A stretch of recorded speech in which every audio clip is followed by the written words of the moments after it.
दिन गुजरते गए, बात बहुत आगे तक चली गई। मैंने उस लड़के से चुप कर निकाह कर लिया, क्योंकि मैं जानती थी भाई मेरी शादी वहाँ कभी नहीं करेंगे, क्योंकि भाभी ने भाई को कह रखा था कि मेरी शादी वो अपने भाई से करवाएगी। भाभी का भाई एक नाकाम इंसान था जिसकी पहली शादी टूट चुकी थी, और इसलिए मैं उससे शादी नहीं करना चाहती थी। एक दिन मैं अपने शौहर यानी मानूर के मंगेतर अली के साथ खाना खाने बाहर गई। ऐसे में वहाँ पर हम दोनों को मानूर ने देख लिया। मैं बहुत परेशान थी कि अब क्या होगा। मैं जैसे घर पहुँच गई तो मानूर वहाँ पहले से ही मौजूद थी। मैं ये देखकर बहुत डर गई। भाई मेरी तरफ बढ़े और उन्होंने मुझे मारना शुरू कर दिया। मैंने मारने की वजह पूछी तो मानूर कहने लगी, तुमको शर्म नहीं आती, किसी गैर मर्द के साथ घूमती फिरती हो। मैं मानूर की ये बात सुनकर बहुत गुस्से में आ गई। दिल कर रहा था मैं मानूर का मुंह नोच लूँ। मानूर ने इसी वक्त अली को हमारे घर बुलाया। कुछ देर बाद अली वहाँ आ गया।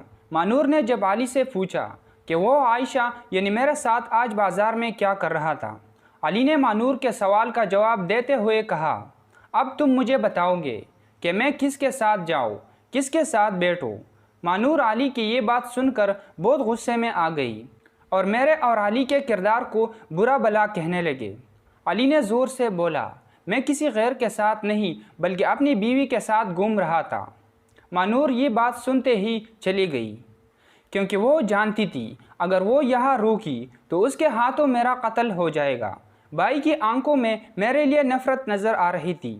भाई ने मुझे कहा कि वो मुझसे सारे ताल्लुक़ ख़त्म कर रहा है और मैं दोबारा उनसे मिलने के लिए ज़िंदगी में कभी न आऊँ।